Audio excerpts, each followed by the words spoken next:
제4회 컬러키움 김수인 선생님께서 비판적 리터러시 교육을 적용한 무용문화 읽기에 대해서 오늘 말씀해 주시겠습니다. 김수인 선생님은 워낙 사회문화 쪽으로 연구를 많이 하시는 선생님이셔서 아마 오늘 여러분들에게 좋은 말씀 좋은 강연 전해주실 거라고 생각을 하고요. 예, 여러분들 1시간 즐기시고 그리고 나중에 질문이 있으면은 무엇이든지 여러분들 다 같이 공유했으면 좋겠습니다. 네, 감사합니다. 오늘 같이 나누고 싶은 얘기는 비판적 리터러시 교육을 적용한 무용 문화 읽기인데요. 조은숙 회장님께서 저한테 이제 이 콜로키움에 관해서 연락을 주셨을 때는 제가 지난해에 그 무용예술학 연구 이 논문집에 게재한 댄스 리터러시에 있어 비판적 문화 읽기의 중요성과 무용 교육 사례에 관한 고찰 이 논문의 내용을 중심으로 해주셨으면 좋겠다라는 말씀을 전해 듣고서 조금 다시 구성을 해 보았습니다. 그러니까 이제 여기서 큰 키워드는 댄스하고 리터러시 두 가지인데요. 요거가 합쳐졌을 때 어떻게 댄스 리터러시라고 불릴 수 있는 어떤 개념이라든지 용어가 되는 거를 어떻게 이해를 해야 하고 실제로 만약에 교육이 들어갈 때 이거를 어떻게 활용을 할 수 있을까에 대해서 같이 고민을 해 보았으면 좋겠습니다. 그리고 제가 나름 이렇게 논의한 내용들을 중심으로 전달을 해 드리려고 합니다. 내용은 전체적으로 이렇게 구성이 되어 댄스 리터러시의 개념과 그 정의의 확장에 대해서 말씀을 드릴 거고, 그 리터러시 개념이 확장되는 데 기여한 문화 연구의 주요한 논점들에 대해서 간단하게 얘기를 하고, 그다음에 성찰적 비판적 무용 읽기 사례해서 그 구체적인 연구 사례들을 준비를 해왔습니다. 이 내용을 소개를 드리려고 준비는 해왔는데 허락된 시간에 따라서 요거는 조금 조정이 될 수 있을 것 같고요. 그다음에 마지막으로 그 무용 수업 사례 제안이라고 해가지고 논문에는 제가 한 3가지 정도의 내용을 써놨는데 그 내용을 다 다룰 수는 없을 것 같아서 이번 콜로키움에서는 스트릿 댄스의 변천과 한국적 수용이라는 그 주제에 초점을 맞춰가지고 한번 얘기를 나눠보려고 합니다. 자, 그래서 댄스 리터러시란 무엇인가, 그 개념의 정의가 어떻게 생성이 되었고 나중에는 어떻게 확장이 되었는지 그렇게 알아보도록 하겠습니다. 리터러시라고 하면은 말 그대로 the ability to read and write예요. 영어로 read가 있고 write가 있듯이 한국말로 번역해 보면은 읽고 쓸 줄 아는, 그다음에 ability니까 능력까지 해가지고 이렇게 3가지 큰 키워드를 리터러시라는 개념을 구성을 하고 있습니다.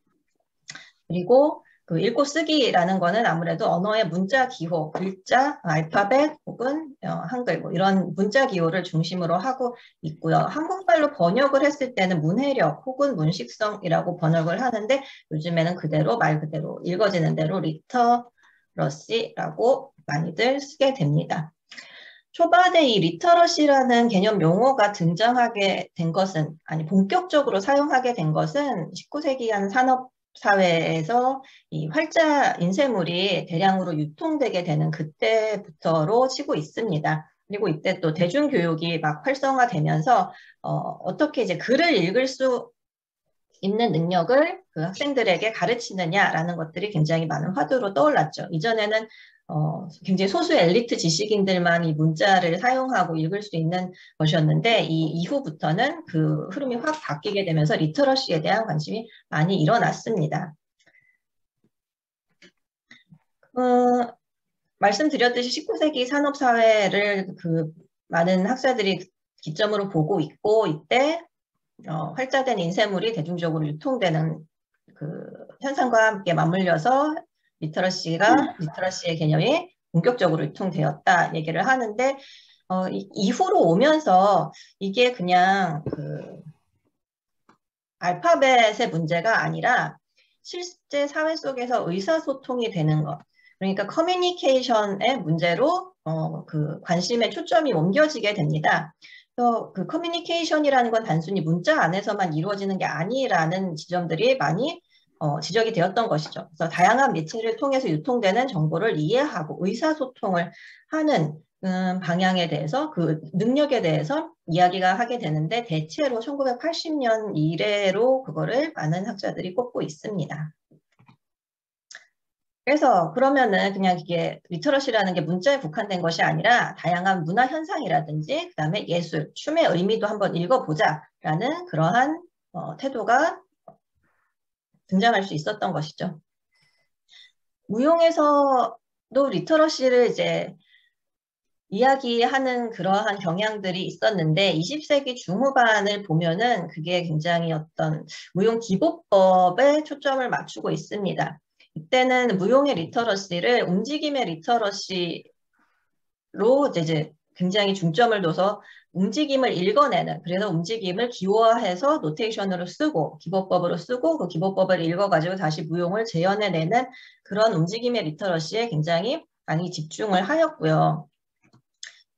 그때 당시에 관련 학자들이 한 얘기를 잠깐 살펴보면 주디 반자일 같은 경우는 춤의 수행자들이 문맹, 그러니까 illiterate이라면 도대체 얼마나 춤이 진지한 예술로 여겨질 수 있을 것인가 이런 얘기를 했다고 하고, 또 퍼너 홀이라는 학자는 문학이나 음악의 경우 수백 수천 년 동안 기록이 보존되어 왔으며 근데 그러한 기록이 두 분야의 학문적 발전에 기여했다. 근데 춤은 문맹성, illiteracy가 있어서 발레의 발전을 저해했다. 이런 식으로 얘기를 하면서 어떤 그 무용 분야가 발전을 하려면 진지한 예술로 여겨지고 학문적인 발전을 하려면은 이 춤의 문맹성 요거를 극복해야 한다라는 논의가 굉장히 힘을 받았습니다. 그래서 그 기보법, 노테이션에 대한 연구가 굉장히 활발히 일어났죠. 라바 노테이션이라고 여러분들이 잘 아시는 그런 대표적인 노테이션 말고도 이제 바로크 댄스의 노테이션인 후이의 노테이션이라든가 그거에 대한 연구가 굉장히 많이 일어났습니다. 또 여기에 막 관심을 가지고 있다가 대략 한 2000년 이후 뭐 중간중간 얘기가 있었겠지만 본격적으로 나타난 변화는 2000년 이후에 그냥 그 움직임의 리터러시가 아닌 폭넓은 범위의 무용 이해와 소양을 포괄해서 그 춤에서 나타나는 의미와 의사소통 과정에 대해서 리터러시를 확장해서 논의를 해보자라는 경향들이 또 나타나게 됩니다. 그래서 댄스 리터러시를 이렇게 쭉 이야기한 그 선행 연구들이나 아니면은 다른 담론들을 살펴보면은 이 댄스 리터러시를 좀 다양하게 접근하고 있는 것을 발견할 수 있었습니다. 문화예술 교육 분야에서는 댄스 리터러시를 무용 교육의 목표이자 가치로서 추구하는 그러한 경향을 좀 보여주었고요. 그다음에 요즘에는 이제 디지털 미디어, 언택트 테크놀로지 이런 것들이 하도 일상생활뿐만 아니라 이 예술과 춤에서도 굉장히 주류로 떠오르고 있기 때문에 이 미디어 리터러시와 디지털 리터러시 등을 이 춤 분야에서, 무용 분야에서도 더 강화해서 어떻게 활용해야겠다, 아니면은 더 능력을 함양해야겠다라는 식의 담론들이 많이 일어났습니다. 그리고 제가 세 번째 문화 연구 경향이라고 써놓은 것은 딱히 이걸 리터러시라는 용어로 굳이 부르지는 않아도 전반적인 이 무용 연구의 흐름이, 무용 연구의 초점이 비판적으로 어떤 무용 작품, 무용 현상, 무용 이벤트를 읽어낸다라는 데 초점을 맞추고 있습니다. 그리고 이 세 가지 다양한 접근 중에 제가 초점을 두고 있는 것은 이 세 번째 관점입니다.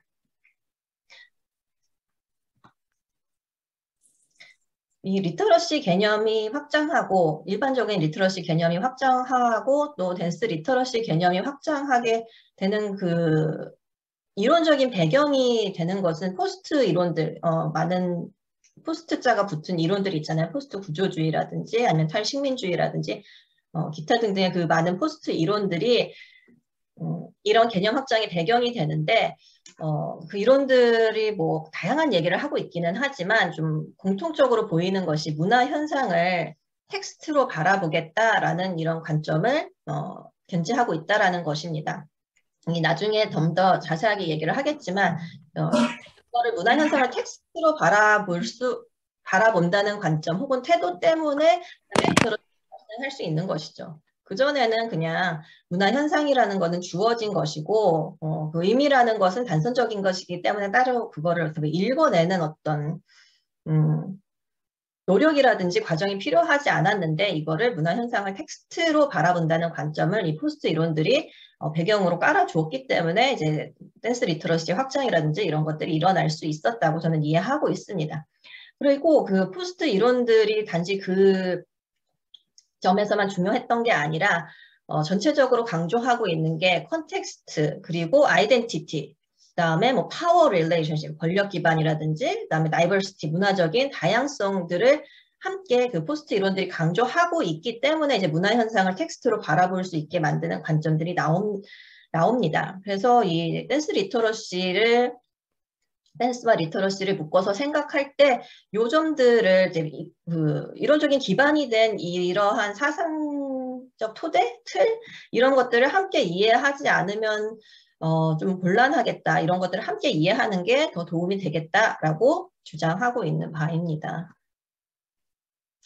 자, 그래서 조금 더 그 포스트 이론들의 이론적인 틀이 뭔데, 그 사상적인 배경이 뭔데를 조금 더 자세하게 알아보기 위해서 확장된 리터러시 개념에 기여하는 문화 연구의 역할에 대해서 간단하게 알아보도록 하겠습니다.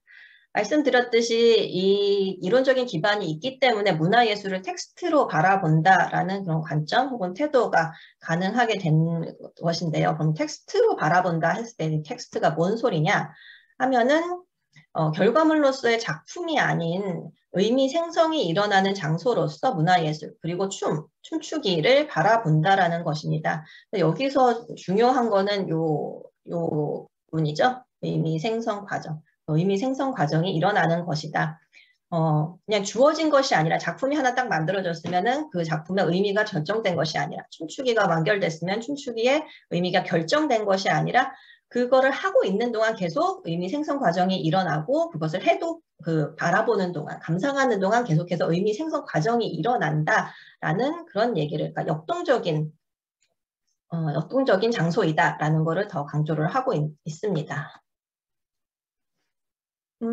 뭐 문화 연구에 관련된 분야 학제들은 굉장히 많은데 제가 이 텍스트에 관련돼서는 조금 초점을 좁혀서 언어학과 기호학 그다음에 그거와 굉장히 밀접하게 관련된 문화 연구의 이론적인 틀과 그다음에 담론들에 집중을 하고 있습니다.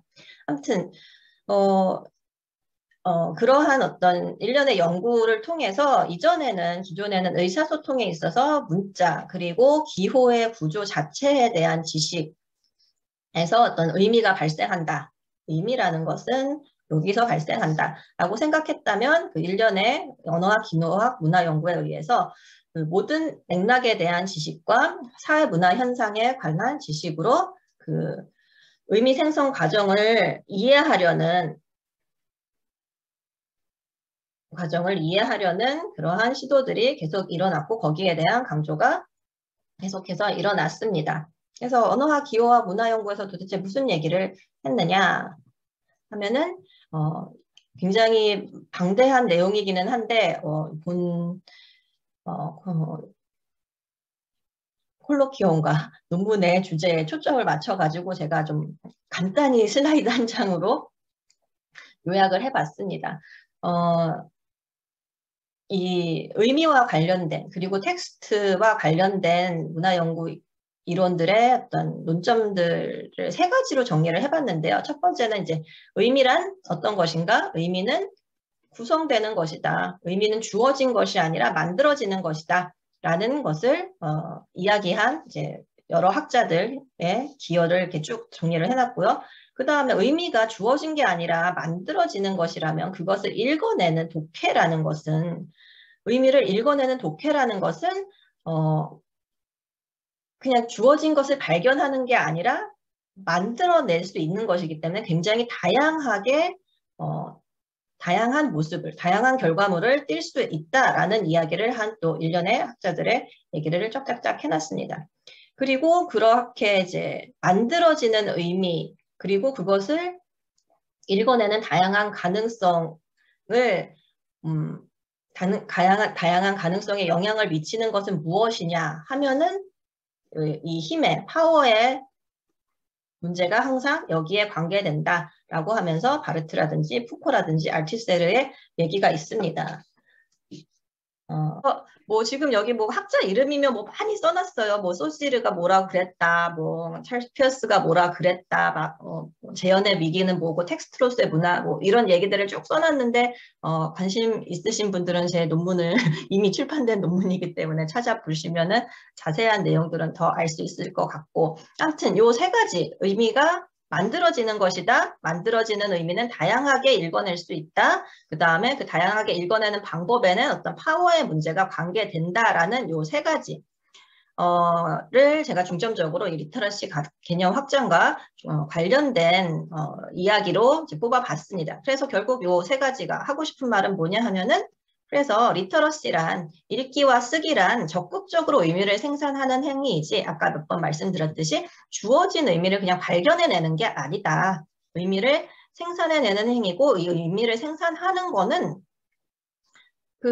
뭐 춤을 만들어내는 혹은 글을 써내는 저자만 하는 게 아니라 독자와 관객도 하는 행위다. 함께 만들어 나가는 것이다 라는 얘기를 하고 있고요. 그래서 텍스트에 작동하는 어떤 힘의 관계, 여러 맥락을 고려했을 때 도대체 어떤 힘의 관계가 작용하고 있는가, 그런 것들을 면밀히 살펴봐야 하고, 그다음에 그 의미를 만들어내는, 지금 주주한다라고 했는데 의미를 만들어내는, 빚어내는 그 주체에 대한 좀 더 강조 하이라이팅이 있습니다. 그러니까 의미라는 게 그냥 주어진 게 아니라 이건 다 사람이 만드는 거라고 생각을 하기 때문에, 그럼 그 만들어낸 사람은 도대체 누군가에 대한 질문이라든지 호기심이라든지 그 주체에 대한 관심들이 더 많아진다라고 할 수 있죠. 저도 이 지금 콜로키움을 진행을 하고 있지만 제가 전달하는 이 모든 것이 저라는 사람이 있기 때문에, 저라는 사람의 이 모든 그 퍼스널한 히스토리나 배경이나 아니면 이론적인 지향이 있기 때문에 나오는 것이지, 그냥 그대로 저 선생님이 저렇게 말했으니까 그런가 보다라고 받아들이시면 안 되고, 전 선생님은 저런 배경이 있으니까 저렇게 초점을 아니면은 강조점을 둬서 얘기를 하는구나 라고 이해를 해주시면 되겠습니다. 자, 그래서 좀 어려운 이론적인 분야는 샥 뛰어넘고 성찰적, 비판적 무역 읽기 사례도 있는데 이것도 좀 가볍게 뛰어넘어가면서 얘기를 해보도록 하겠습니다. 자세한 내용은 이미 벌써 논문에다가 열심히 잘 썼으니까 한번 읽어봐 주시면은 좋아요와 구독 눌러주시면은 저한테 도움이 되겠죠. 다시 돌아왔는데요. 그러니까 이 성찰적인 비판적 무용 읽기 사례가 그냥 어떤 한 분야에만 국한된 것이 아니라, 제가 그 논문에 설명한 것만 한 적어도 4가지 분야예요. 무용 분석도 있고, 인류학 분야도 있고, 무용 교육 페다고지 쪽에도 있고, 그다음에 무용 역사를 읽어내는 방법에도 있어가지고, 이게 그냥 한 가지 분야에만 국한된 게 아니라 춤추기라는 현상에 관련된 그 모든 그 무용의 하위 분야에서 성찰적이고 비판적인 무용 읽기 사례가, 그리고 그거에 대한 연구가 존재를 하고 있습니다. 가장 대표적이고 고전적인 어떤 연구 사례라고 한다면은 수잔 포스터의 무용 읽기, 리딩 댄싱이라고 할 수 있겠죠. 너무나 잘 아시는데요. 이 얘기를 뭐 다 구구절절히 풀을 거는 아니고, 이 댄스 리터러시와 관련된 무용 읽기와 쓰기에 관련된 내용 한 쿼테이션만 가지고 왔습니다. 제목만 봐도 무용 읽기예요. 리딩을 하겠다는 거예요. 근데 무용은 의미가 주어진 게 아니라 구성된 것이다 라는 거를 정말 이 수잔 포스터의 리딩 댄싱으로 먼저 전면에 내세우는 그러한 연구가 되었습니다. 잠깐 보시면요. 기표와 기의 사이에 의미 관계가 임의적인 것이다. 그 소시르가 한 얘기죠. 임의적인 것처럼 춤 기표와 춤 기의 사이에서 자연스러운 연관관계는 없다. 그러니까 의미가 주어진 게 아니라는 얘기를 하고 있습니다. 그리고 춤의 의미는 다양한 방식으로 구성될 수 있다라고 하면서 언어학, 기호학에서 나오는 얘기를 이 춤 연구에 그대로 가지고 와가지고 적용을 하고 있고, 이 리딩 댄싱에서는 4가지 현대 무용과 컨템포러리 댄스, 안무가에 대해서 이런 식으로 읽어보겠다라는 분석을 진행하고 있습니다. 인류학 분야에서도 뭐 말할 것도 없이 많은 연구가 진행이 되었는데요. 제가 발견할 수 있었던 것은 에이드리언 케플러, 얼마 전에 고인이 되셨던 에이드리언 케플러의 하와이안 댄스의 가시적 그리고 비가시적 측면이라는 또 고전적인 논문입니다. 춤의 의미를 파악하기 위해 움직임 자체뿐 아니라 움직임의 관습과 공유된 문화를 알아야 한다. 그래서 이제 움직임 자체, 그냥 움직임 리터러시만 바라보아서는 안 된다. 그것을 이루는 관습, 그다음에 공유된 문화, 어떤 맥락에 대한 이해가 함께 있어야지 그 의미를 파악할 수 있다. 그러한 능력이 없다면, 그런 능력이 없으면 춤에서 비가시적으로 전달되는 의미를 파악하지 못할 뿐 아니라 보이는 것마저도, 가시적으로 보이는 것마저도 의미를 제대로 파악할 수 없다라고 하면서 춤의 의미를 읽어내는 데는 움직임만 가지고선 될 일이 아니다라는 걸 이 인류학적 연구에서 이야기를 하고 있습니다. 다시 한번 얘기를 하자면 그 춤의 의미라는 동작 자체에 그냥 주어진 것이 아니라 작품 자체에 주어진 것이 아니라 그것을 둘러싸고 있는 어떤 공유된 문화와 관습과 그 움직이는 어떤 다이나믹을 통해서 생성되기 때문에 그 과정을, 의미 생성 과정을 알아야겠다라는 것이죠. 그다음에 조금 더 최근에 연구 사례들을 가지고 왔는데 이라나 모르겐이라는 어떤 학자가 논문 제목도 되게 특이해요. 논문 제목이 이 춤에 권한 강화가 있어. Empowerment in this dance. 너는 이 춤을 사랑해? You love this dance? 온라인에서 교수자와 학생이 함께. 이게 논문 제목이에요. 그냥 Instructor and Student Together Online. 이게 논문 제목입니다. 그러니까 논문 제목만 봐도 굉장히 어떤 이해할 수 없는 학생들에 대한 어떤 감정이 터져 나오는 것 같죠. 어떻게 이 춤을 사랑할 수가 있어? 너가 이 춤이 정말 권한 강화를 한다고, 인파워먼트를 준다고 생각해? 라고 하면서 나는 그 춤을 그렇게 읽어내지 않았는데 너희는 어떻게 그 춤을 그렇게 읽어낼 수 있니? 하면서 서로 다른 어떤 독해의 가능성에 부딪힘? 그리고 이게 사실 교수자와 학생이라는 것은 일종의 권력관계가 있잖아요. 교수님 혹은 강의자가 학생한테 어떤 이 춤의 의미는 이런 것이야 라고 전달하는 경우가 대부분인데 그게 아니라 그 의미 읽어내의 충돌에 대해서 다루고 있다는 점에서 저는 이 논문을 되게 흥미롭게 읽었습니다. 분석하고 있는 춤이 몇 가지가 있는데 그 중에 하나가 좀 더 최근에 그 사례가 샤키라라는 대중 가수의 She Off라는 작품 뮤직비디오였어요. 처음에는 이 샤키라라는 가수가 약간 그 밤중에 자다가 옆에는 남편인지 남자친구인지가 자고 있는 것 같았어요. 자고 있다가 이제 밤에 달이 뜨니까 그 보름달을 보고 이제 늑대인간처럼 변신하는 그런 장면으로 이 뮤직비디오가 시작을 합니다. 그래서 처음에는 제법 단정해 보이게 머리도 이렇게 하나로 묶고 이렇게 그냥 러닝 셔츠라고 해야 되나요? 민소매 셔츠 같은 걸 입고 이렇게 하다가 이 보름달로 변신한 다음에는 어떤 식으로 변하느냐 하면은 죄송합니다. 제가 이거를 안 해놨네요. 잠깐만 나갔다가 들어와 보겠습니다. 변하는 모습도 보여드리고 싶어서 그래요. 자 이거를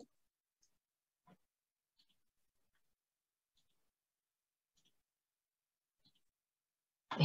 이런 식으로 변해 가지고 춤을 추기 시작합니다. 직접 그 뮤직비디오를 보신 분들이 있는지는 모르겠는데 이 케이지처럼 보이는 것에다가 굉장히 누드톤의 그 레오타드를 입고 저렇게 그 스모키한 메이크업을 하고서는 춤을 추는데 동작 자체가 굉장히 선정적이고 야하다고 볼 수 있는 그런 동작들을 사용을 해가지고서 춤을 춰요. 그거를 보면은 이제 이 이라나 모르게는 이 기존의 이제 뭐 페미니스트 이론이나 이런 것들을 배운 입장에서 어떻게 저런 섹시 댄스가, 저런 선정적인 댄스가, 대놓고 막 섹스 어필하는 댄스가 그 여성들한테 인파워먼트를 주는, 권한 강화를 주는 춤일 수가 있느냐? 나는 절대 그렇게 읽을 수가 없는데 학생들은 그걸 되게 나한테 힘을 준다, 나한테 권한 강화를 준다라고 읽어낸다라는 것이죠. 그래서 그거를 그러면 애들이 뭘 몰라서 그래 라고 그렇게 그들의 독해를 부정하는 게 아니라 어떻게 달라진 부분이 있는지 그거를 스스로 고찰을 하고 있습니다. 왜 나의 독태와 그들의 독태가 이렇게 다를 수 있는가, 다양할 수 있는가에 대해서. 그래서 그 기존의 페미니스트 이론이나 기성세대가 생각할 때는 죄송합니다. 여기가 아니라 이쪽으로 가야 되는군요. 네. 이쪽으로 가야 되는군요. 생각할 때는 저런 선정적인 어떤 섹시 댄스, 섹스 어필 댄스는 상업적인 미디어를 그냥 수동적으로 소비했을 때 일어나는 것이다 라고 생각을 했는데 조금 더 관점을 달리 해보고 요즘 애들은 좀 우리랑 뭐가 다른가를 생각해 봤을 때 요즘 애들은 기성세대와는 달리 정체성을 가지고 놀이를 하기 때문에 이 샤키라가 그 선택적으로 어떤 요즘에 자꾸 나오는 단어긴 한데 주체적인 섹시를 선택적으로 할 수 있다. 정체성을 가지고 놀이를 할 수 있기 때문에 그거를 권한과 인파워먼트로 읽어낼 수 있다라는 식의 분석을 합니다. 그 분석에 대해서는 뭐 이론에 동의하시는 분도 있고 안 하시는 분도 있겠지만 제가 이 점에서 집중하는 것은 제가 초점을 맞추는 것은 어떤 그 교수자와 학생 간의 춤에 대한 독해가 달랐을 때, 리터러시가 달랐을 때 그것은 한쪽이 맞고 한쪽이 틀리고가 아니라 그 충돌하는 걸 어떻게 이해할 수 있을까, 그리고 그 교육의 현장에서 그걸 어떻게 다뤄낼 수 있을까라는 한 사례로서 굉장히 흥미롭게 바라보았습니다. 자, 그리고 이거는 조금 이제 역사 쪽 무용사, 그리고 동아시아에서 나타난 무용사의 연구 사례인데요. 갈등하는 승려, Conflicted Monk라는 이제 난마 연구자의 연구였습니다. 이 연구자는 한국말로 제가 읽었을 땐 이건 사범이었는데 영어 논문을 읽어가지고 이걸 시판이라고 이렇게 영어 표기는 이렇게 하였습니다. 그러니까 사범이라기 범하면은 평범한 거, 그러니까 먼데인한 거, 세속을 생각하는데 여기는 longing, 갈망하는 거, 세속을 갈망하는 그런 갈등하는 승려의 주제를 가진 이 춤들이 이 근현대 동아시아를 이렇게 이동하면서 어떻게 다른 의미를 자아내고 의미 생성 과정이 어떻게 역동적으로 일어나는가에 대해서 다루고 있습니다. 이 사범, Longing for Mundane이라는 이 모티브는 사실 한 16세기부터 중국에서 계속 차이니스 티어터에서 있었던 전통이라고 하더라고요. 근데 이게 이제 근현대에 와서 이제 메란방이 경극으로 이거를 해냈을 때, 그 다음에 이게 다시 일본에 넘어가가지고 신무용 게이샤 출신의 후지카케 시주가 신무용 작품으로 만들어냈을 때, 그리고 다시 중국으로 넘어와서 오효방 혹은 우샤오방이라고 불리는 이 중국 신무용의 아버지죠가 이 사범을 그의 신무용 작품으로 다시 만들어냈을 때는 점차 변화하는 그 춤의 특징과 환경의 특징과 그 다음에 작품의 의미가 계속 변화하였다라는 것을 짚어내고 있습니다. 그 얘기를 제가 여기서 다 구구절절히 할 건 아니고 이렇게 의미가 변화하였다라는 얘기에 초점을 그냥 간단하게 요약해서 전달해 드리고요. 그래서 죄송합니다. 그래서 이 얘기를 하고 갈게요. 그 작품에 한 16세기부터 계속된 모티브라고 그랬잖아요. 사범이라는 게. 작품의 역사, 전통, 이것이 20세기 초반이죠. 현대적인 요구 사이에 굉장히 협상과 타협을 하는 가운데 그 다양한 다이나믹한 의미 생성 과정이 이루어졌다라고 얘기를 하고 있습니다. 그래서 그 새로운 것이란, 뉴란 무엇인가, 이 신무용도 있잖아요. 신무용 뉴란 무엇인가, 그 다음에 트레디션이란 무엇인가, 그 다음에 네이션이란 무엇인가, 우리 나라의 어떤 나라를 대표할 만한 어떤 것, 그 다음에 포린이란 무엇인가, 그리고 포린이란 무엇인가, 외래의 것이란 무엇인가, 그리고 정통성이란 무엇인가라는 것들이 이 작품의 의미 변화에 따라서 계속해서 역동적으로 협상과 타협을 이루고 있다라고 이야기를 하였습니다. 전반적으로 지금 아주 간단하게 4가지 정도의 그 무용 연구 사례를 살펴보았는데, 그러니까 춤의 의미가 어떤 것이다? 의미란 주어진 게 아니라 구성되는 것이고, 다양한 독해가 있을 수 있는 것이고, 그다음에 의미가 그렇게 다양하게 읽어지고 생성되는 데에는 굉장한 어떤 힘의 관계가 작용하고 있다. 그 맥락을 살펴보아야 할 필요가 있다라는 성찰적이고 비판적인 자세를 핵심으로 하고 있는 것을 알 수 있습니다.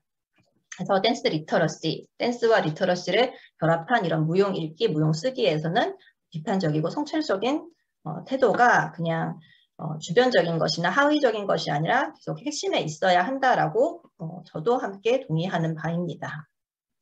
자, 그래서 드디어 무용 수업 사례를 말씀드렸듯이 한 3가지 정도로 제안을 드렸었는데 오늘 콜로키움에서는 스트릿 댄스의 변천과 한국적인 수용이라는 어떤 사례를 가지고서는 함께 좀 제가 어떤 식으로 수업을 구성하는지 어떻게 그 비판적인 리터러시 교육의 전략들을 사용할 수 있는지 그런 것들을 좀 같이 얘기를 나눠보고 여러분의 또 의견도 함께 들어보고 그러고 싶습니다. 그래서 이 스트릿 댄스를 어떤 댄스 리터러시 관념으로 읽어보겠다 그리고 그걸 수업에 적용하겠다 했을 때는 스트릿 댄스의 어떤 지식을 그냥 학생들한테 전달하거나 아니면은 그냥 그것에 어떤 뭐 루틴을 하나 짜가지고서는 처음부터 여기까지 한번 그냥 쳐보는 거에 그치는 게 아니라 그 전달되는 모든 어떤 지식, 이 춤의 의미는 어떤 것이야, 이 춤은 어떻게 추는 것이야, 그런 어떤 지식과 텍스트가 중립적이지 않다라는 사실을 이해하도록 하는 것에 중점을 두고 있습니다. 그래서 스트릿 댄스 하나 좀 멋들어지게 추어보고 싶어서 이 수업을 들었어요라고 수강의 기대를 가지고 있는 아이들은 약간 실망스러울 수도 있어요. 근데 이 수업에서는 그런 어떤 지식 전달, 마스터링에 중점을 두고 있지 않습니다. 그래서 그것이 비판적 리터러시 교육의 강조점이라고 생각을 합니다. 스트릿 댄스를 어떤 것? 의미 생성 과정이 일어나는 텍스트로서 읽어보는데 계속해서 강조점을 두면서 수업을 진행합니다. 그 비판적 리터러시 교육에서 사용하는 전략들이 여러 가지가 있는데 저는 이 중에서 병치하기, 죽스타포징, 그 다음에 문제제기식 질문, 그 다음에 스위칭, 변형 재창작이라고 하는 이 스위칭 기법들을 사용해가지고 수업을 구성하려고 시도합니다. 자, 그래서 지금까지는 제가 열심히 떠들었는데 이제부터는 여러분들이 조금 도와주셔야겠습니다. 여러분은 스트릿 댄스에 대해서 좀 많이 아시죠? 최근에 이제 젊은 세대 여러분들이 가장 많이 접하고 익숙하게 알고 있는 장르가 스트릿 댄스일 것이라고 생각을 하는데 여러분은 스트릿 댄스에 대해서 어떤 이름들, 장르 이름들 혹은 그런 것들을 알고 계시는지 채팅창에 한번 써봐 주세요.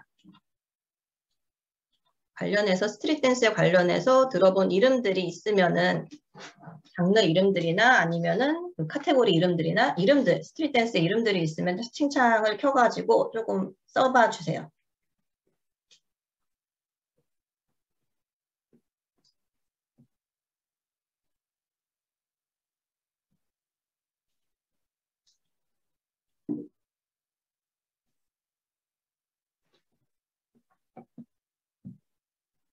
어이구, 네.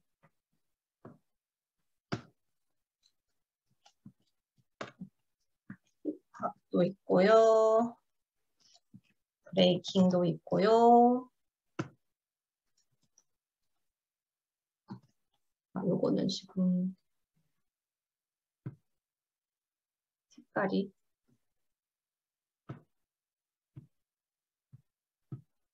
락킹도 있고요. 그 다음에 팝핀도 있고요. 왁킹도 있고요. 또 제가 안 쓴 거가 뭐가 있을까요? 걸리시, 하우스, 앞에 여러 개 있는데 크럼프도 있었고 또 있으니까 재즈, 힐 코레오. 이분은 굉장히 전문가신 것 같아가지고 전문가 앞에서 주름을 잡으려니까 제가 약간 번데기가 된 것 같은. 그렇습니다. 제가 안 쓴 게 있죠? 없나요? 네, 터팅이라고도 쓰셨군요. 또 있나요? 요번에 그 올림픽 나가는 거 있잖아요. 올림픽 나가는 거 브레이킹이라고 쓰셨구나. 네. 좀 전체적으로 보면 약간 스트릿 댄스가 좀 상위 엄브렐라 텀이고 나머지 지금 써주신 것들은 하위의 세부 장르명들인 것 같아요. 스트릿 댄스와 관련해가지고 학과명은 뭐가 있을까요? 학과명. 자, 교수님들, 학생들한테만 맡겨놓지 마시고 교수님들 관련된 학과명은 또 어떤 이름들을 들어보신 적이 있으세요?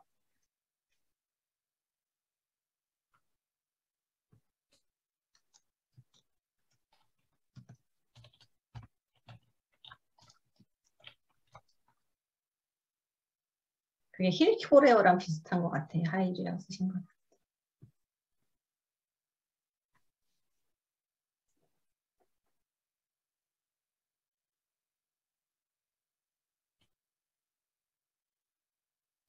네, 감사합니다. 실용무용이 도대체 뭔지는 모르겠지만 실용무용이라는 이름, 사회무용이라는 용어, 그다음에 생활무용이라는 그런 어떤 학과명 아래 이제 스트릿 댄스가 포함될 때가 또 많죠. 네, 그렇습니다. 요거 말고 또 학원에서 쓰는 단어들도 있어요. 학원에서 스트릿 댄스랑 관련해가지고 또 쓰이는 단어가 방송 댄스. 네. 올려주셨군요. 방송 댄스라는 용어도 있고요. 그 다음에 이게 그 K-팝이랑 굉장히 밀접하게 관련이 돼 있을 때에는 K-팝 댄스 이렇게 또 나오기도 하고요. 혹은 K-댄스 이렇게 나오기도 하고 그리고 여기는 안 나왔는데 요거 하이힐이랑 힐 코리어가 되게 비슷해 보니까 요거 대신에 다른 거 써볼게요. 여러분 여기 아직 안 나온 거 제가 들어본 거 얼반 댄스라고 혹은 어반 댄스라고 나오는 그런 장르들도 이름이 있더라고요. 제가 잘 몰랐었는데 이 스트릿 댄스에 관련돼서 연구를 진행하면서 이러한 많은 단어들을 알게 되고 그러면서 하나하나 배우느라고 되게 힘들었어요. 물론 그 전문가분들이 잘 가르쳐 주셨지만 잠깐만 저장하고 넘어가겠습니다. 네. 다시 한번 이 스트릿 댄스에는 이렇게 많은 이름들이 있구나. 나는 그냥 댄스 아니면 스트릿 댄스 뭐 그 정도 힙합 뭐 이런 거 방송 댄스 이런 얘기만 들어봤었는데 이 안에 들어가 보니까 굉장히 세분화가 돼 있고 각각의 전문적인 영역들이 존재하는구나를 점차 알게 되었다고 합니다. 스트릿 댄스가 원래는 이제 우리나라에서 발생한 우리나라가 오리진은 아니죠. 그래서 보시면은 힙합이랑 브레이킹이 이제 미국의 이쪽에 동부에서 발생을 한 춤 장르들이고 보통 한 70년대, 1970년대 얘기 많이 하시더라고요. 그다음에 락킹, 워킹, 팝펜이라고 하는 것들이 이쪽에 웨스트 코스트, 서부에 LA를 중심으로 한 서부에서 발전을 했다고 이제 대략 알려져 있어요. 물론 이게 무형의 문화이기 때문에 딱 그 장소에만 머물러 있는 게 아니라 사람도 이동을 하고 춤 스타일도 섞이고 하기는 합니다만 근데 대체로 이렇게 웨스트 코스트, 이스트 코스트로 나눠서 이렇게 춤이 스트릿 댄스가 발생하게 되었다 이렇게 얘기를 하더라고요. 그래서 이게 굉장히 어떤 미국 내에서도 굉장히 로컬에서 발생한 거였는데 이게 주류 미디어를 타고 그다음에 미국이 굉장히 이 엔터테인먼트 산업의 지배자이기 때문에 전 세계의 어떤 글로벌한 문화로 이 스트릿 댄스를 실어 나르게 되죠. 유통하게 되죠. 그리고 전 세계에 퍼진 이 스트릿 댄스는 다시 각각의 지역에서 글로컬화를 이루는 그러한 변천의 흐름을 타고 있었습니다. 근데 제가 조금 더 얘기를 나눠보고 싶은 거는 아까 여러분들이 써주셨듯이 굉장히 많은 이름들, 그 다음에 뭐 학과명들, 기타 등등 학원에서 쓰이는 이름들 이런 것들이 있어요. 왜 이렇게 많은 이름들이 있으며 구별되는 역사에 대한 강조점들이 있는가? 이걸 다 아는 게 중요한가? 다시 한번 얘기 드리지만 이 스트릿 댄스에 대해서 비판적 리터러시 교육을 한다라고 했을 때는 이 각각의 이름과 역사에 대한 지식에 숙달되는 것이 아니라 그 의미가 생성되는 과정에 대해서 비판적이고 성찰적인 어떤 이해를 가지자라는 게 중요하다라고 생각했어요. 그러니까 그거를 그 많은 이름들과 구별되는 역사에 대한 지식을 달달 외우고 전달하는 그런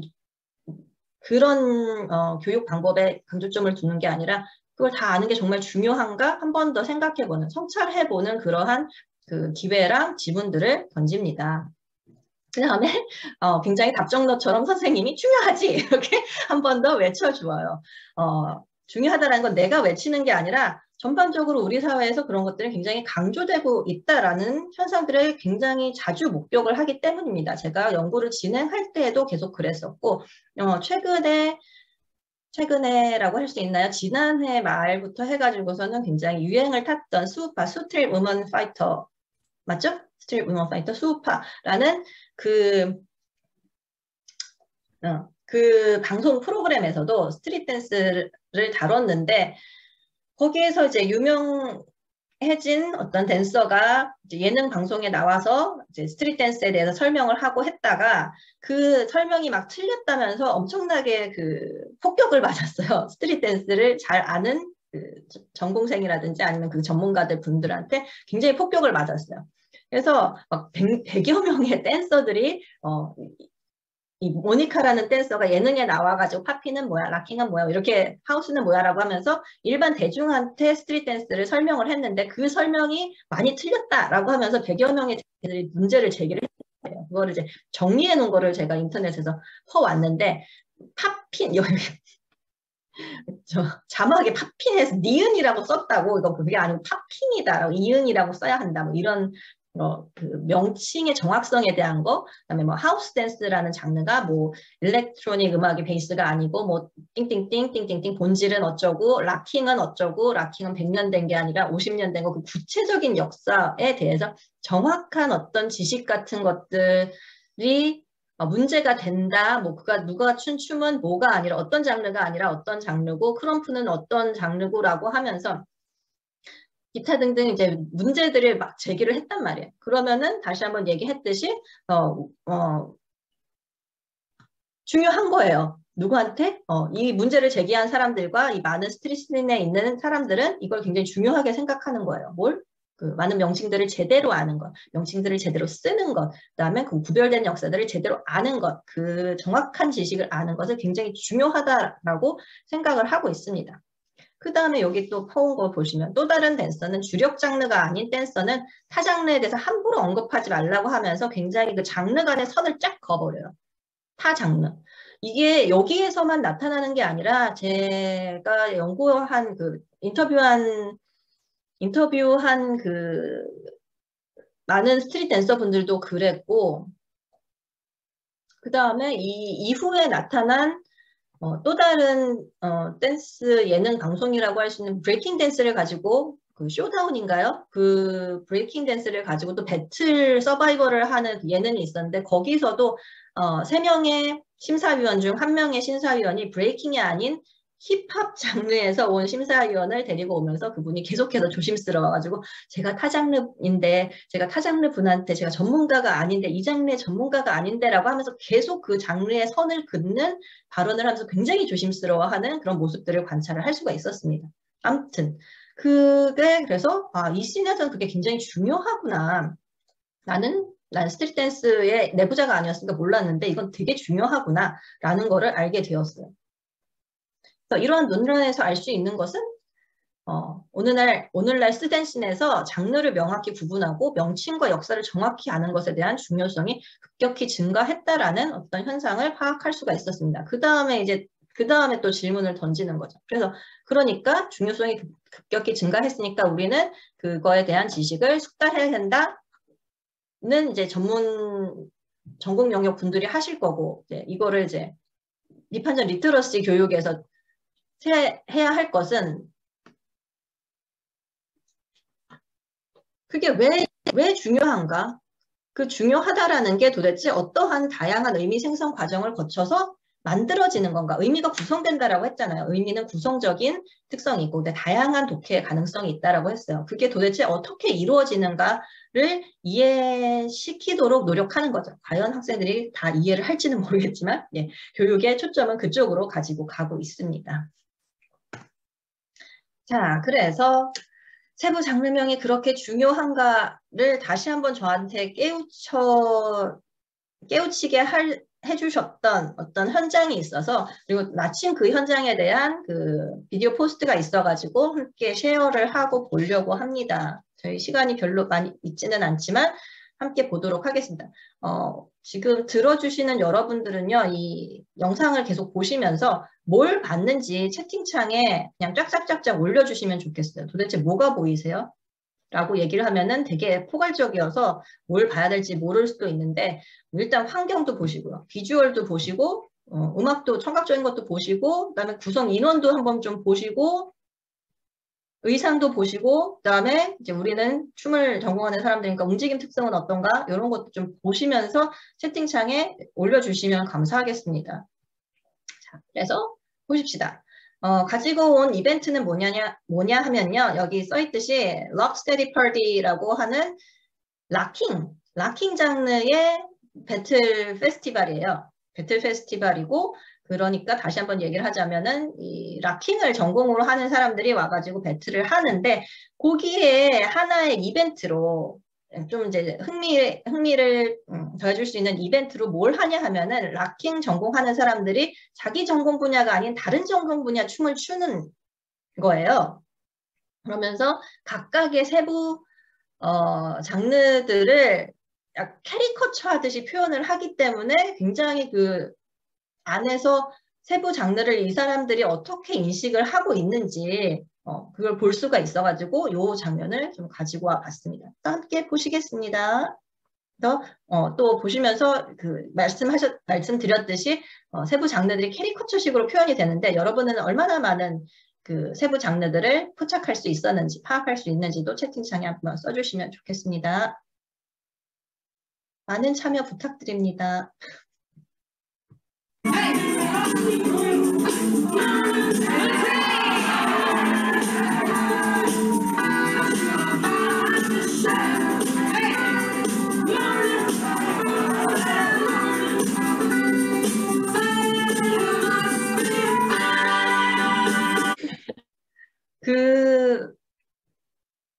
뭐라고 그래야 될지, 이걸 보면서 마치 그 예술무용 쪽에서 그 발레, 현대무용, 한국무용이 있는데 그 타 장르를 캐리커처 한다라고 생각하면 어떨까, 이렇게 생각을 해봤습니다. 그러니까 이분들한테는 이 락킹 전문 배틀 페스티벌에서 이렇게 타 장르의 춤들을 보여주고 굉장히 흥미롭게 재밌게 이제 캐리커처를 하는 모습들을 쭉 볼 수 있었는데, 사실 이 스트릿 댄스만 가지고 3시간 강의를 하기 때문에 이거를 뭐 다 할 수는 없고요. 아무튼 이런 식으로 이렇게 영상을 보여주고 뭘 봤냐고 하면서, 그다음에 계속 더 깊은 어떤 관찰, 더 깊은 리딩을 할 수 있도록 이렇게 유도를 하면서 얘기를 이끌어 나갑니다. 이제 다른 장르의 춤을 추는 게 이 페스티벌에서 굉장히 어떤 돌출된 이벤트라는 것 자체가 이 세부 장르들 간의 선이 확실하게 구분이 되어 있고, 그렇게 캐리커처를 할 정도로 확실하게 이 사람들이 알고 있다라는 것들을 계속 볼 수가 있었습니다. 자, 아무튼 그래서 이제 거의 이제 마무리를 해야 될 시간이죠, 선생님?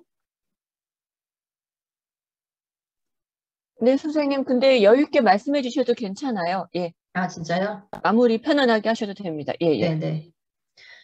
그래서 조금 더 이제 제가 실제로 수업을 할 때는 좀 더 시간을 들여가지고 관찰한 내용들에 대해서 적게 되어 있고, 또 소그룹으로 해서 그들끼리 아이들끼리 학생들이 얘기를 하고 관찰한 내용들에 대해서 좀 더 이렇게 함께 다시 토론해 볼 수 있는 그런 시간을 가지고요.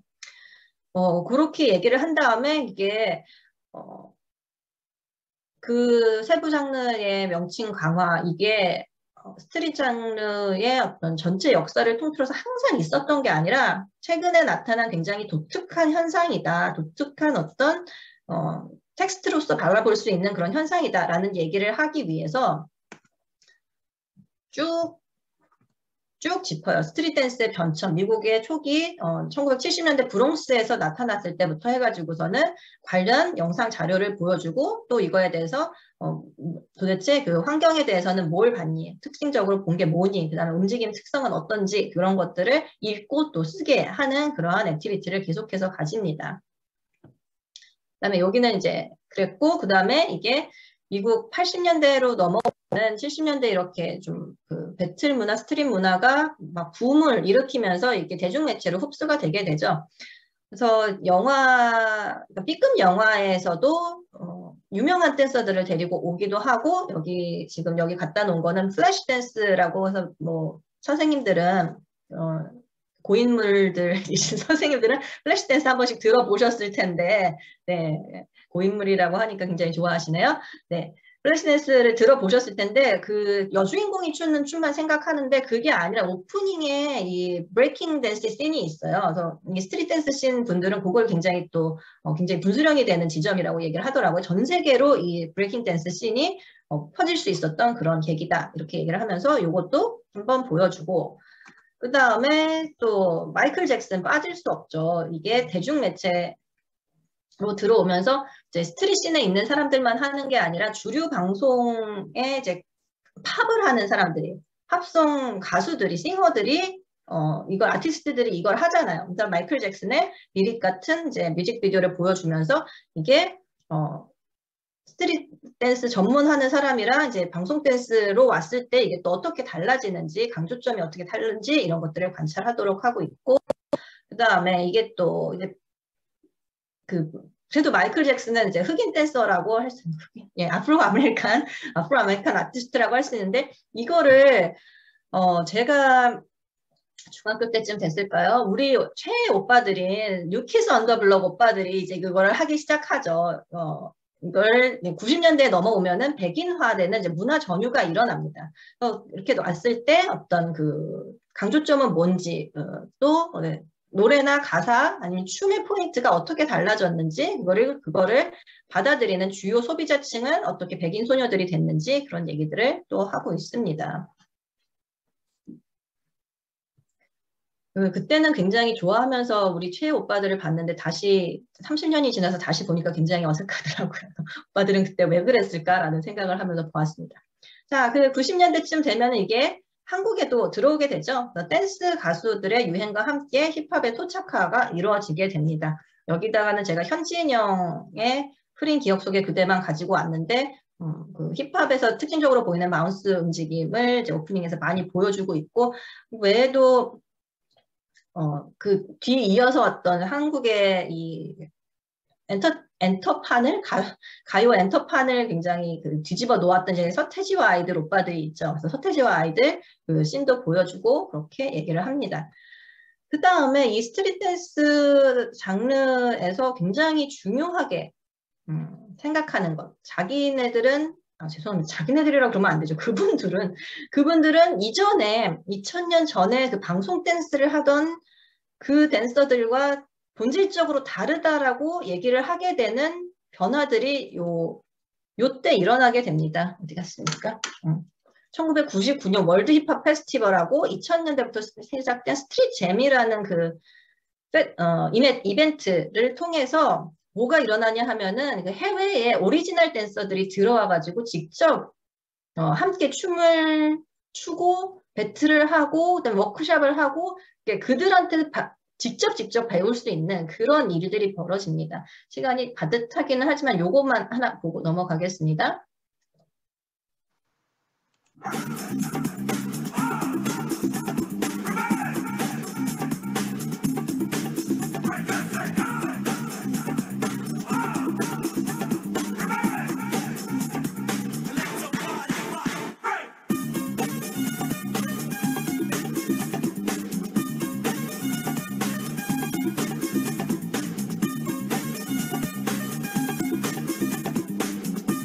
그러니까 이전까지는 이제 뮤직비디오를 보거나 아니면은 영화를 보거나 아니면은 일본의 태적한 비디오를 가지고 와서 춤을 배우던 한국의 댄서들이 거의 본격적으로 처음으로 이 오리지널 댄서들을 해외에서 온 오리지널 댄서들과 이렇게 춤추는 그런 이벤트가 벌어지게 됩니다.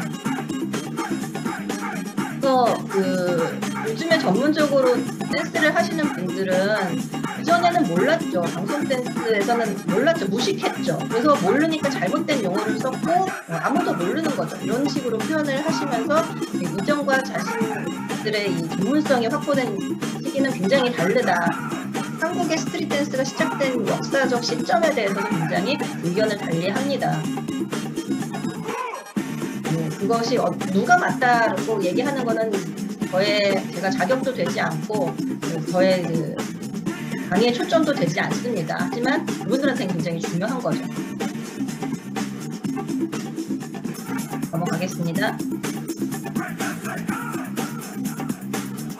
여기 지금 보여드린 거는 힙합이랑 이제 브레이킹, 비보잉 하시는 그 댄서분들이 모였고, 이 스트릿 잼 쪽에서는 뭐 와킹, 락킹, 팝핀 이쪽에 어떤 오리지널 제너레이션, OG 댄서라고 하더라고요. OG 댄서, 오리지널 제너레이션 댄서들이 와가지고서 한국의 댄서들한테 워크숍도 하고 그다음에 이렇게 함께 이벤트를 하게 됩니다. 자, 그러면서 이런 그 수우파 그래서 화이트 저지들이 공정하게 봐주시기를 원한다라는 말이 나왔는데 이 수우파 방송이 굉장히 많은 호응과 인기를 얻었음에도 불구하고 그 저지들을, 그 심사위원들을 스트릿 댄스 전문가가 아니라 보아라든가 그런 유명한 연예인들을 데리고 와가지고 저지를 세웠다라는 것 때문에도 굉장히 많은 비판을 받았습니다. 그러면서 방송 댄스와 차별화된 굉장히 독립 분야로서 전문화를 하겠다라는 그런 경향을 특징적으로 아주 예시하고 있다고 생각합니다.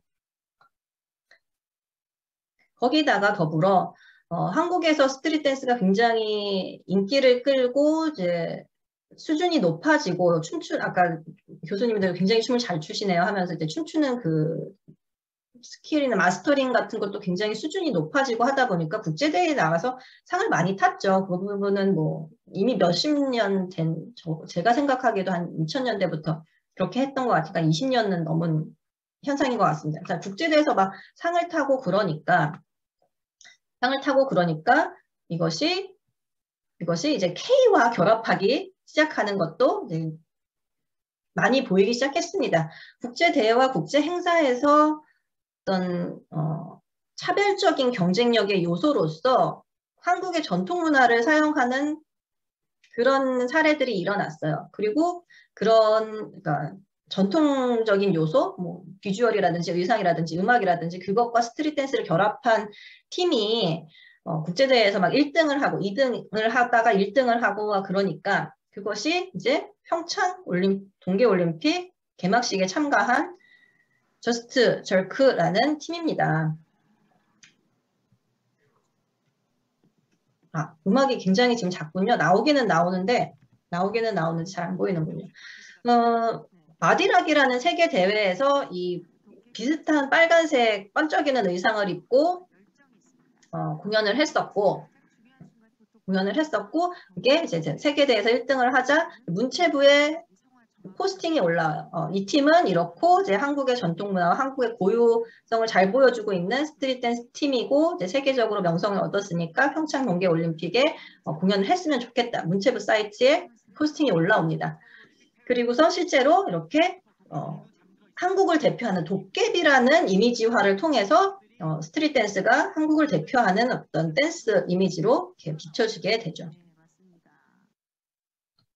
뿐만 아니라 이날치 밴드와 함께한 앰비기어스 댄스 컴퍼니의 그 댄스가 한국관광공사의 Feel the Rhythm of Korea라고 한국을 대표하는 어떤 이미지, 한국을 대표하는 리듬의 어떤 대표 주자의 한 사례로서 또 나타나게 되죠. 다분히 글로벌 관객을 은식을 하고 있고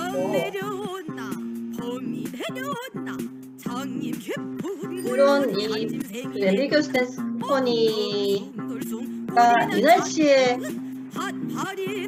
이 범 내려온다 음악 때문에 이 유명세를 타기는 했지만 결국 이 한국관광공사에서 만들어낸 이미지에는 댄스가 굉장히 중심이 돼가지고 나오게 됩니다. 하고 있기는 하지만 처음에 1980년대에 뉴욕 브롱스에서 굉장히 무법자기적인 정체성을 가지고 시작했던 스트릿 댄스가 한국 문화의 우수성과 다양성, 창의성을 예시하는 사례로 변천하기까지에는 엄청난 많은 단계가 있었고 굉장히 다양한 맥락의 변화가 있었습니다.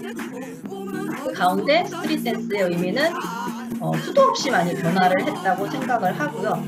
수업 속에서 이 스트릿 댄스의 어떤 그 세부 장르의 어떤 기술이라든지 테크닉이라든지 명칭이라든지 역사가 중요하겠지만 그 댄스 리터러시 수업으로서는 그거를 이제 지식을 숙달하는데 초점을 두는 게 아니라 좀 더 그 다양한 의미 생성 과정에 대해서 고찰을 해볼 수 있도록 계속해서 유도하는 하는 그런 걸 거치고 있고, 그래서 이렇게까지 여러 맥락과 단계들, 그래서 스트릿 댄스 다양한 변천들을 보여준 다음에 실기 수업으로 연결시켰을 때는 여러 맥락의 문화적 특징에 맞춰서 변형 재창작을 해봐라. 그래서 아이들한테 지금까지 계속 여기 왔었잖아요. 환경적 특성이 뭐고 움직임 특성이 뭔지 관찰하고 쓰게 한 다음에 그거를 가지고 변형 재창작을 해보게 하는 스위칭 기법을 사용해서 한 번 더 그 다양한 의미 생성 과정, 그 다음에 독해의 가능성에 대해서 한 번 더 성찰해 볼 수 있도록 하는 과정을 거쳐서 수업을 구성을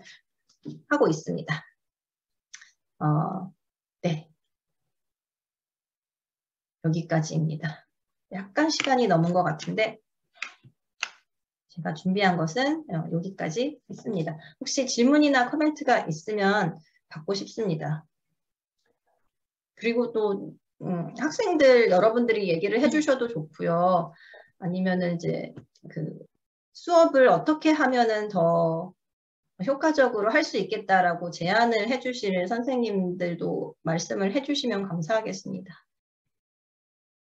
선생님, 다른 분들도 다 질문하실 건데 제가 그냥 그 마지막까지 봤던 그 영상들 하고 수업 준비하시는 그런 단계들. 네, 제가 죄송합니다.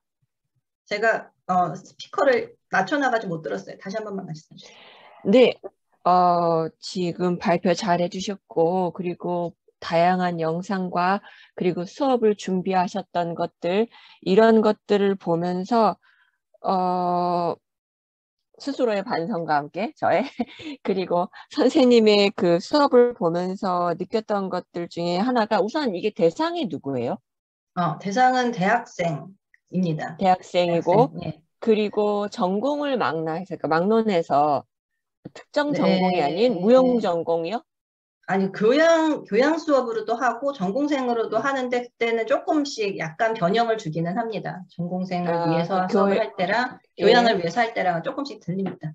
그러니까 오늘 선생님께서 발표해 주신 거는 교양 수업 기준이고 네. 3시간 정도의 수업의 기준인가요? 네. 네. 그리고 지금까지 발표해 주신 거가 그 시간 수업의 풀 내용인가요? 댄스 리터러시 적용에? 아니면은 시작의 도입이 이렇게 해서 이걸 움직임으로 바꾼다고 말씀하시는 건가요? 그러니까 이게 정해져 있는 건 아니고요. 이게 코로나 전에는 앞 수업을 약간 이렇게 이론식으로 그 영상을 보면서 이론식으로 강의실에서 하고 그 뒷 수업을 실기실로 옮겨서 바로 그렇게 연결을 해서 했었어요. 근데 지금은 코로나 상황이라서 교양 수업을 비대면으로 하기 때문에 그 비대면 수업 상황에서 이렇게 이론을 먼저 하고 그다음에 나중에 대면 수업에서 만나가지고서는 이제 실기를 해보고 그러고 있습니다. 네, 알겠습니다. 예. 혹시 여러분들 질문이 있으시거나 아니면은 생각을 같이 이렇게 나누고 싶은 분들이 계시면은 뭐든 좋습니다. 말씀해 주시기 바랍니다.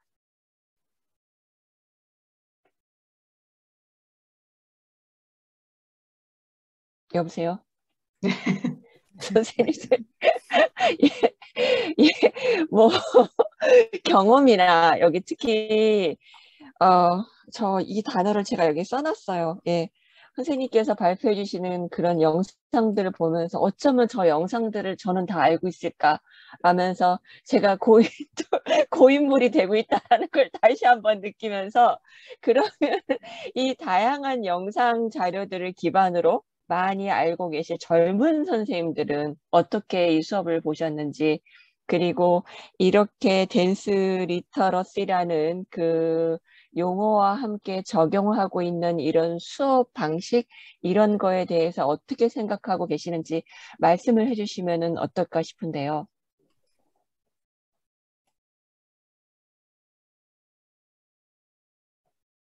말씀이 없으신가요? 예, 궁금한 게 없으신가요?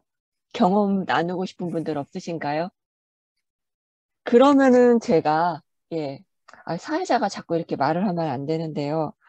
선생님 아까 말씀하신 것 중에서 제가 수업을 할 때 그리고 그 용어를 어떻게 이해하고 어떻게 전달을 해야 하나 하는 그 용어가 바로 권한 강화였어요. 예.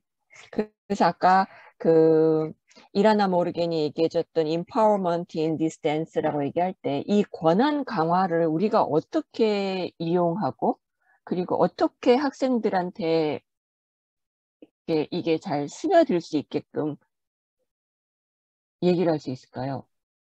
저도 고민을 하고 있는 부분인데요. 사실 임파워먼트 단어를 이렇게 뜯어보면 가운데 파워가 딱 보여요.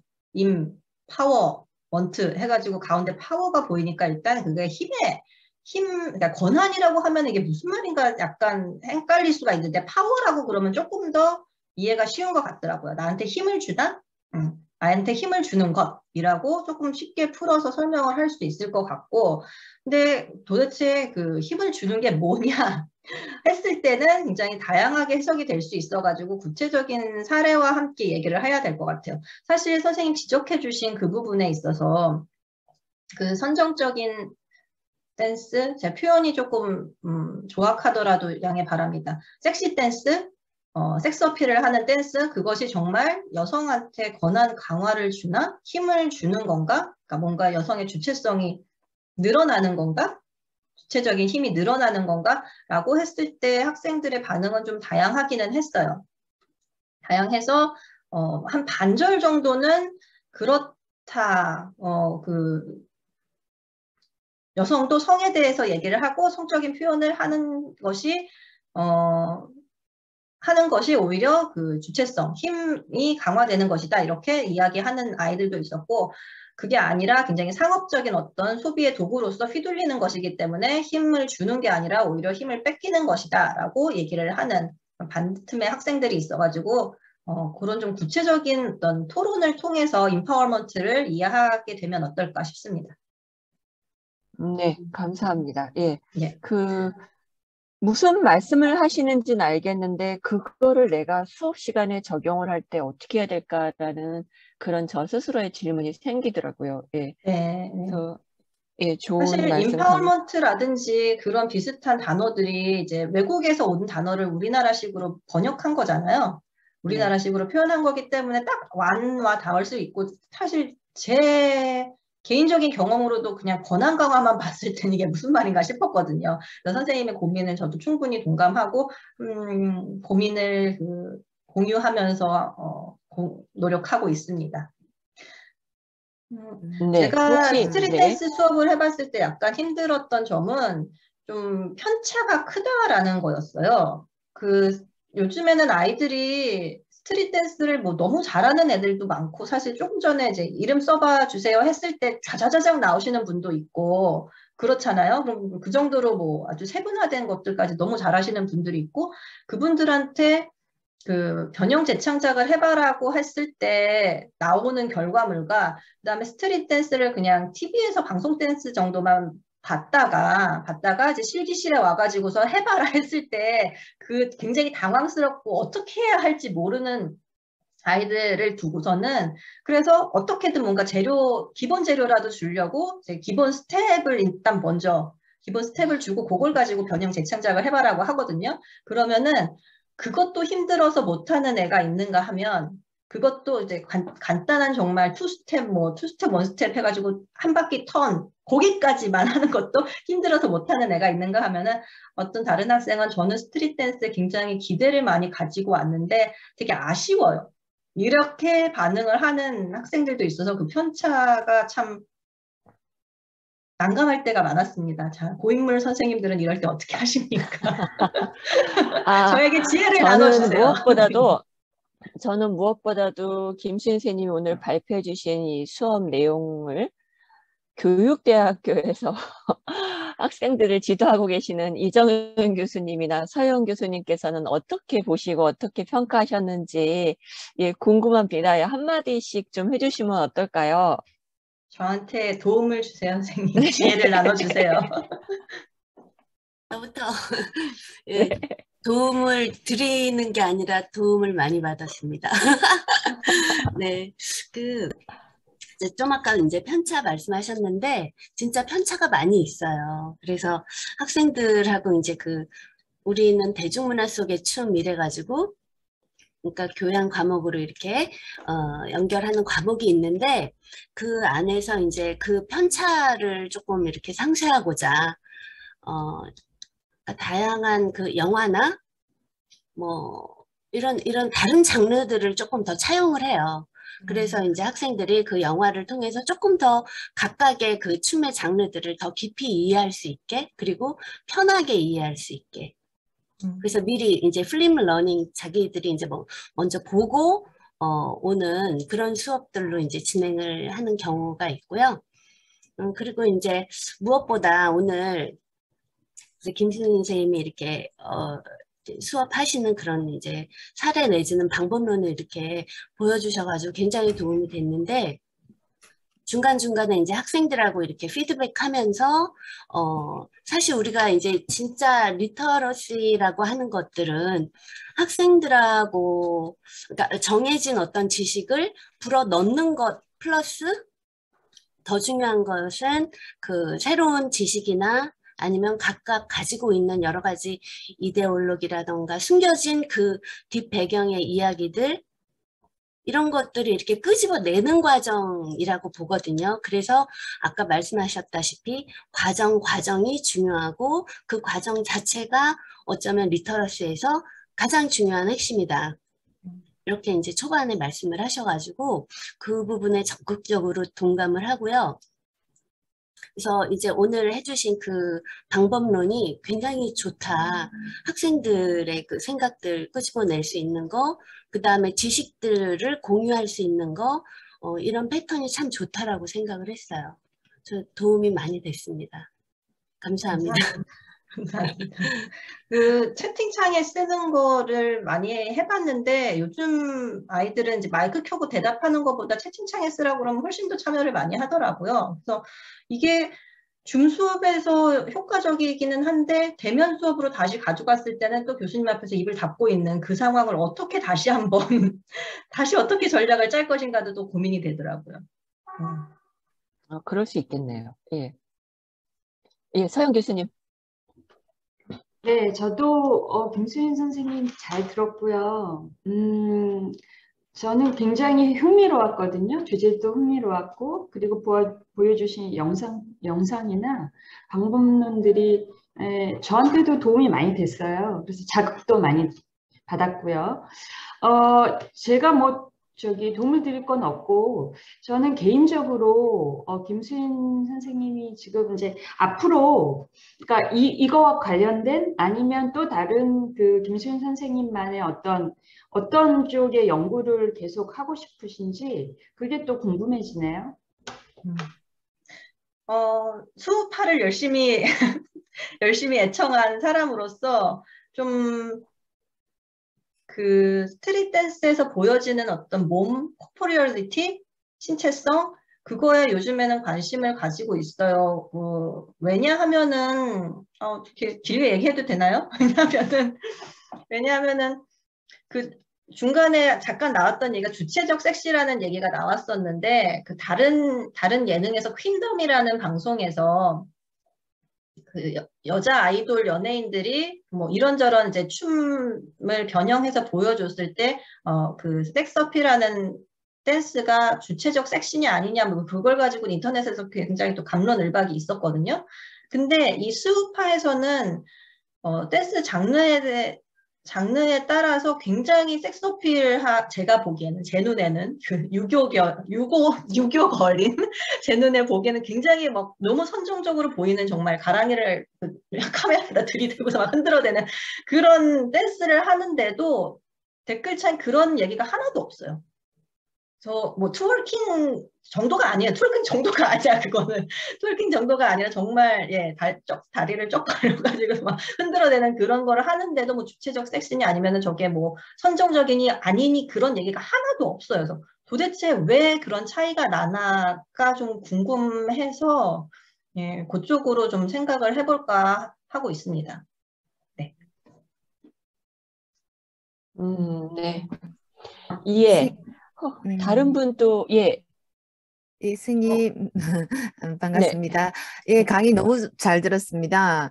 근데 이제 제가 조금 그 용어에 대한 이해가 좀 잘 안 가서 하나만 좀 여쭤볼게요. 선생님, 아까 그 의미의 구성, 그리고 다양한 의미 생성의 독해의 가능성, 이걸 이제 말씀하시면서 그것에 작동하는 게 힘의 관계다라는 말씀을 하신 것 같은데, 이때 힘이 뭔지가 제가 잘 정확하게 이제 잡히지를 않아서, 이게 이제 그러면서 이제 맥락이라는 말씀을 하시더라고요. 힘의 의미를.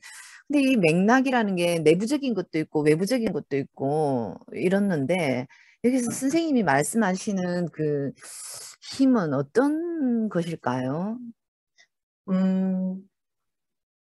맥락에 따라서 다릅니다. 이렇게 하면은 약간 빠져나가는 것 같죠, 선생님? 그 힘이라는 게 사실 보이지가 않기 때문에 되게 애매할 수 있고, 저도 사실 같이 고민을 하고 있는 상황이기는 합니다. 여러 가지로 해석이 될 수 있을 것 같아요. 정말 명시적으로는 정치 권력부터 시작을 해가지고 굉장히 일상생활 속에서 우리한테 어떤 것이 정상이다, 어떤 것이 상식이다라고 우리의 선택에 영향을 미치는 것도 힘이라고 할 수가 있다고 저는 이해를 하고 있습니다. 그래서 그 이데올로기란 말이 잠깐 나왔었는데, 이데올로기를 정말 그 정치 권력, 정치성에 관련된 이데올로기로 생각을 하는 것도 틀리지 않고, 그 다음에 아주 우리 일상생활에서 그 각각의 선택을 지시하는, 각각의 어떤 것을 내가 뭐 이제 수업 시간에 들어왔으면은 정숙하게 앉아가지고 선생님 말씀을 경청해야지라고 하는, 정말 나의 일상생활에서 선택. 그 선생님이 비록 질문을 던졌지만 나는 그래도 가만히 있는 게 더 뭐 바람직한 선택이야라는 그런 나의 일상생활의 선택을 지시하는, 영향을 미치는 그런 것도 힘이라고, 문화적인 힘 혹은 헤게모니라고 저는 이해를 하고 있습니다. 대답이 되었을까요? 굉장히 광범위합니다. 그래서 아까 어떤 선생님께서 조금 전에 말씀을 하실 때 이것하고 좀 연관이 되는가 해서 제가 좀 여쭤본 건데요. 이게 우리가 이제 힘이라고 하면 일단 외부적인 프레임에 짜여져 있는 이런 어떤 힘들이 있을 텐데, 조금 전에 얘기했던 어떤 이념이라든지 이데올로기 이런 것들이 작동하는 어떤 힘이 있을 거예요. 근데 아까 선정적인 어떤 댄스 그런 것 같은 경우에, 물론 절반은 또 그렇지 않다고 보지만 또 절반은 그렇다라고 보는 것에서 아마 그런 외부적인 어떤 사회적인 그와 같은 어떤 시선이, 이데올로기가 작동하는 거 아닌가. 근데 왜 수우파에서는 그와 못지않은 어떤 강렬한 어떤 선정적인 그런 어떤 포즈를 취하는데도 그렇게 느끼지 않느냐. 근데 이제 내부적 맥락에 이렇게 들어있기 때문이라고 제 개인적으로는 이런 생각이 좀 잠깐 들었거든요. 그러니까 우리가 어떤 문제를 외부적인 어떤 구도나 이데올로기 시선에서 바라볼 때와, 그리고 내부적인 움직임 자체만을 이렇게 바라볼 때의 맥락이 다르다라는 생각이 들어요. 그래서 같은 어떤 비슷한 어떤 액션이 취해져도 여기에서는 아무런 그런 어떤 비판적 댓글이 안 달리지만서도 이미 우리의 인식 속에 머릿속에 구도화되어 있는 그 선정적 패턴이 있잖아요. 그죠? 그리고 또 이 철창 속에서 뭔가 그 여성이 그런 어떤 행동을 하는 것은 우리에게 이미 많은 인식이 선입견이 자리를 잡고 있단 말이에요. 근데 그런 것들이 작동할 때와 그런 것들이 작동하지 않는 순수한 그냥 이 내부적인 움직임 차원에서의 맥락이 좀 다르지 않을까 이런 생각을 좀 해봤거든요. 그래서 뭐 제가 제대로 이해하고 있는지는 잘 모르겠어요. 모르겠는데 그 내부적이고 네. 외부적인 게 둘 다 작동하는 거는 맞는 것 같고요. 특히나 이제 움직임 그 자체를 봤을 때의 영향 관계를 더 주의 깊게 봐야 된다라고 선생님이 말씀하신 걸로 저는 이해를 했는데 그 좋은 참고가 될 것 같습니다, 선생님. 개인의 그냥 단순한 생각입니다. 네, 감사합니다. 예, 또 다른 질문 있으신가요? 너무 좋아요, 선생님들 말씀해 주시니까 더 해주세요. 아까 정옥 기사님 무슨 말씀하실 거 있으셨어요? 아, 네. 네. 재밌게 들었고요. 제가 저희도 예술춤 전공자다 보니까 스트릿 댄스에 대해서 정확하게 잘 모르는 부분이 있는데 흥미롭게 본 부분은 스트릿 댄스 내에서 뭐 용어나 장르 구분에 대해서 굉장한 구별짓기가 이루어지고 있다라는 것을 보여주셨는데 뭐 명칭이나 역사나 장르나 그런 것들로 인해서 나름의 또 위계 관계를 가진다고 생각돼요. 그래서 이들에게 이 문제가 굉장히 중요하다라고 하셨잖아요. 근데 우리 보통의 지금 예술춤 전공자들이 볼 때 기시감을 좀 느끼는 게 우리도 삼분법에 문제가 있고 이게 아무리 이거를 타파하자 문제가 있다라고 하지만 계속해서 이어지는 문제고 이 안에서는 이 삼분법을 토대로 모든 제도나 뭐 것들이 뭐 교육이나 모든 것들이 굴러가고 있는 입장에서 이 스트릿 댄스 씬에서 겪는 이 문제가 단지 우리 장르가 아니니까 우리가 뭔가 말을 보탤 수 없는 것인가에 대한 궁금증도 있고 지금 현재는 이 소위 예술춤 그과 스트릿 댄스, 실용무용 등이 지금 합해지고 있잖아요. 대학이나 특히 대학무용과 중심으로 많이 합해지면서 그것에 대해서 서로의 어떤 거부감 반응이나 위기감 이런 것도 있는데 이걸 기회라고 보기도 하지만 또 서로 좀 싫어하는 부분들도 있는데 이렇게 그 장르 안에서도 같은 계열 안에서 이렇게 세분화해서 쪼개는 어떤 힘이 우리가 전체 무용을 좀 더 통합하고 다원화하고 뭐 특히 타 장르랑도 합해지고 요즘 예술은 뭐 거의 뭐 다원의 시대고 이렇게 하는 어떤 이상적인 것과 굉장히 좀 상반된 힘을 가지고 있다고 생각해서 특히 연구자의 입장에서 어떻게 보고 또 어떤 방향이 좀 지향해야 되는지 좀 말씀 듣고 싶습니다. 제가 뭐 그런 고도의 통찰력을 발휘할 그런 건 아닌 것 같고요. 근데 선생님 말씀하신 거에 거의 대부분 동감을 하고, 그래서, 근데 되게 조심스러운 게 있어요. 말씀드리면서도 뭐 다른 장르의 심사위원이 와서 계속 조심스럽게 얘기를 했다라고 하는데 저도 마찬가지예요. 똑같이 한치도 벗어나지 않아요. 저도 타 장르에 대해서 얘기할 때 굉장히 조심스럽고 그런 걸 보면서 나도 정말 전혀 다르지 않구나. 나도 원 오브 댐이구나라는 거를 다시 한번 느끼게 됩니다. 저는 솔직하게 얘기를 하면은 이게 되게 생소했어요. 스트릿 장르가 굉장히 세부 장르를 강조하고 타 장르와 선을 긋는다는 게 저는 되게 생소하게 느껴져가지고 오히려 인류학자의 눈으로 바라볼 정도로 굉장히 좀 새로웠습니다. 왜냐하면은 저한테는 그냥 댄스였거든요. 스트릿 댄스였거든요. 그래서 그 안에 스타일로 팝핀이 있고 뭐 하우스가 있을지는 몰라도 그래서 좀 크게는 비슷한 거 아니야? 라고 생각했었는데 굉장히 틀리게 생각을 하고 있었고 그리고 그러한 장르 구분이 장르 구분의 얘기를 들으면서 초기에 죄송합니다. 좀 제가 지금 머릿속이 복잡하네요. 초기에 정말 미국에서 추웠던 댄서들을 인터뷰해서 나온 연구들이 있잖아요. 아니면 그 댄서들이 직접 쓴 그 논문이나 이제 책들이 있는데 그걸 바라보면은 이런 구절이 있습니다. 우리가 출 때는 이름이 없었다. 우리가 클럽에서 추고 스트릿에서 출 때는 이름이 없었다라고 얘기를 하면서 이름을 붙이는 거는 스튜디오 댄서들이 하는 것이다 라고 얘기를 하는 부분들이 있어요. 그리고 그거는 정치적인 것이다 라고 얘기를, 그 인터뷰 발췌문이 나온 게 있어가지고, 아, 정말 그런가? 그러면은, 진정한 스트릿을 한다면 그걸 하면 안 되나? 라고 생각했을 때는 또 그것도 아니잖아요. 그래서 그냥, 뭐가 맞다. 이제 더 이상 스튜디오로 들어오면 안 되고, 스트릿 댄스는 스트릿 댄스만의 정체성을 가져야 되니까 계속해서 무질서하고, 그 어떤 뒤섞임이 가능한 플랫폼의 역할로 남아 있어야지 스튜디오에 들어오면 안 된다. 명칭 구분을 하면 안 된다라고 하는 것도 굉장히 뭔가 폭력적인 강요라고 생각이 들어가지고 뭐가 맞다 틀리다가 아니라 그냥 이 현상 자체를 바라보고 어떤 힘들이 작용하고 있는지 어떤 뭐라 그랬지? 어떤 욕망들이 작용을 하고 있는지 그대로 그냥 한번 살펴보는 그런 위치에서 저는 태도를 취하고 있습니다. 한편으로는 그런 것도 있었어요.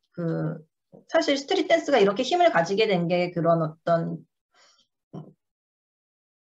그런 엉망적, 뭐라 그래야 되지? 코스모스에 반대된 카오스로서의 문화적인 힘을 가지고 있었잖아요. 스트릿 댄스가. 어떤 뭔가 반항적인, 체제 반항적이고 저항적인 것 때문에 스트릿 댄스가 그렇게 힘을 가졌는데 왜 이렇게 주류 시스템으로 들어와가지고 길들어지나 하는 어떤 그냥 저 깊은 속마음에는 약간의 그런 의구심도 있었는데 그러면 안 돼? 이제 그럼 스트릿 댄스는 영원히 스트릿에 살아야 돼? 그럼 또 그건 또 아니지 않나라는 마음도 있으면서 어느 것도 지금 정답을 내릴 수 없는 약간 황희정순 같은 상태가 되고 있습니다. 네. 그래서 귓속말로 해야 돼요. 저 누런 소가 일을 잘하느냐 검은 소가 일을 잘하느냐는 네, 속마음에서만 하고 있습니다. 네, 선생님들 감사합니다. 예, 더 의견을 나누고 싶은데 시간이 많이 지연된 관계로 지금 마무리를 해야 될 것 같습니다. 오늘 선생님들 말씀하시는 걸 들으면서요. 질문을 해주시는 그 질문 속에서 논의할 주제들이 너무나 여러 가지가 있더라고요. 한 질문 안에. 그래서 그 질문을 또 질문이 꼬리를 물고 그래서 분명히 우리가 앞으로 한국무용예술학회에서 논의할 주제들이 정말 많다라는 것을 다시 한번 느끼고 좋게 생각하면 뿌듯하고요. 나쁘게 생각하면 마음이 무겁고요. 네, 그래서 좋은 주제들 많이 내주셔서 감사드리고요. 이어서 앞으로도 학회에서 많은 논의를 나누는 그런 장을 마련하도록 하겠습니다. 오늘 다양한 영상과 함께 좋은 말씀해 주신 김수인 쌤한테 감사드립니다. 다른 선생님들도 오늘 좋은 질의 감사드리고요. 오늘 이것으로 마무리하도록 하겠습니다. 네, 감사합니다. 다음에 또 뵙겠습니다. 수고하셨습니다. 감사합니다. 네, 감사합니다. 감사합니다.